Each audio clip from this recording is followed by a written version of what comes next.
Ladies and gentlemen, welcome back to the analysis of YOLENO TV.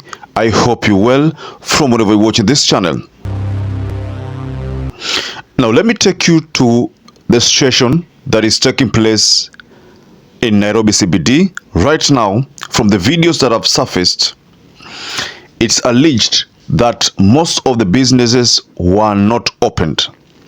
And demonstrators filled the streets of Nairobi, and then there was cases of tear gas thrown there and military police spotted in those towns.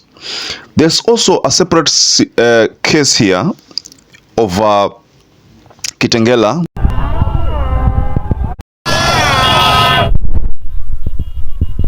where there is a massive demonstration taking place, and you can see the video on your screen. Now that is Kitengela, and what has it that the deployment on the streets of Nairobi only is threatening. So I want to take you through a series of footages about this demonstration that is taking place, because the Gen Zs had made a call that all youth should fill the streets. If we get there, please like this video. It's so important. If you like this video, that is the only way YouTube get to share our content. And I'm so grateful for everyone who has been liking our videos. I don't take that for granted. Subscribe to our channel if you've not subscribed before, and to existing subscribers, thank you so much for your support. There's a video that was shared in one of our emails, info.yoleno@gmail.com, a video of Kitengela, an incident in Kitengela. So on your screen, that is what is happening in Kitengela. There's also a separate video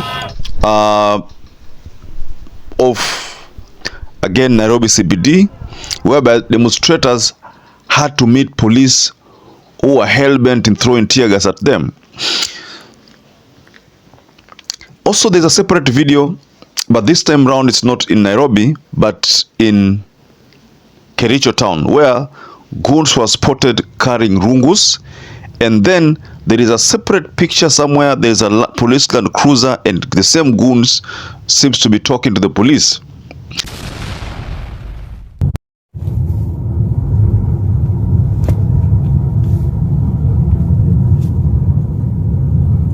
Goons wamejaa Kericho.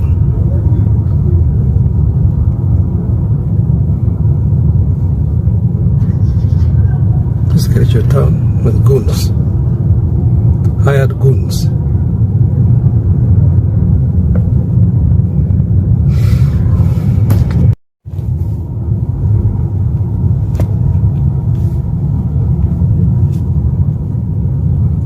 Goons wamejaa. So there is something I'm trying to bring on board here. Just stay with me. You know, police in Kericho County are spotted communicating with people who carry rungus. Now, again, there is a separate video now, this time around Nairobi CBD, whereby peaceful demonstrators are in the streets chanting and carrying Kenya flag, but they are tear gassed. So the question that I'd like to put to you, ladies and gentlemen, between the two groups, a group that has carried rungus, you know, that of course rungus are only meant to hit people, and a group that has not carried any weapon, it's just a phone and a flag. So which of these two groups is supposed to experience tear gas? Which group is supposed to be tear gassed? If you ask me that question, I think the group that has rungus and you know, this group that is walking along the streets of Kericho, that is a group that is supposed to suffer the tear gas, but not a group that is peacefully demonstrating.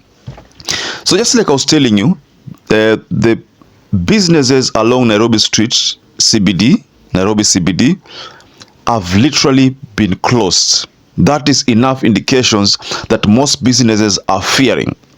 Mind you, the previous demonstration, there was talk of goons who infiltrated the demonstrations, especially the ones that took place in Nairobi and Mombasa.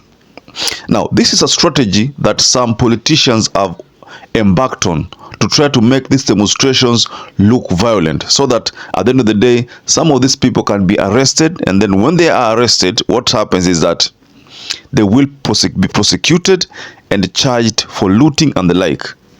Well, we know that the people who are doing this are thugs. Maybe what William Ruto referred to as criminals were those goons who are, who have infiltrated the Gen Z demonstrations. They do that to take advantage of a peaceful demonstration and make it look violent, so that at the end of the day, the government can say enough of these demonstrations.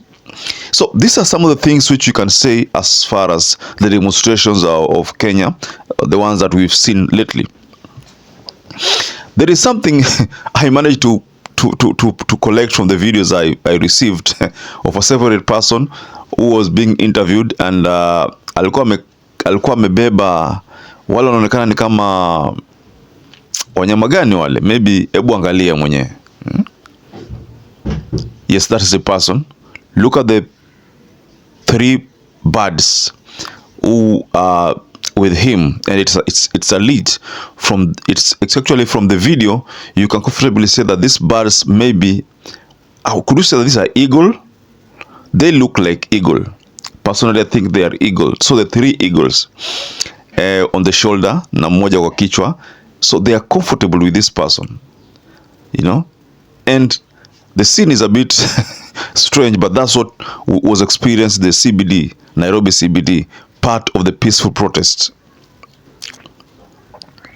So let me take you to Kitengela also. Kitengela, there is something there. Look at that video. That's a street within Kitengela. Kitengela falls under Kajiado County, and that is what is being witnessed there. Demonstrations have already kicked off. Now, if I may take you to a separate video of Kisii.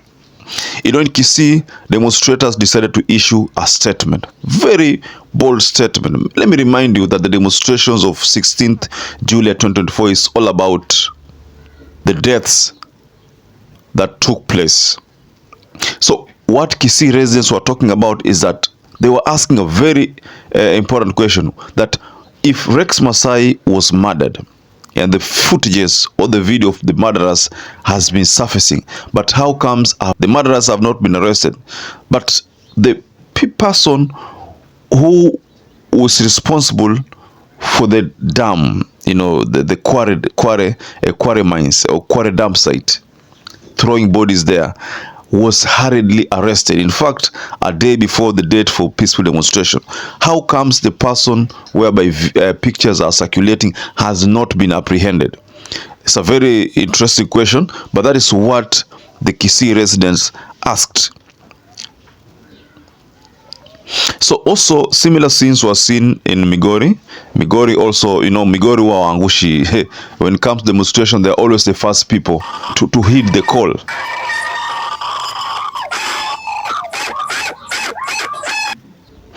Now, ladies and gentlemen, let me just wind up there, but we still follow up on the proceedings of the day, especially Mombasa. There's a separate video.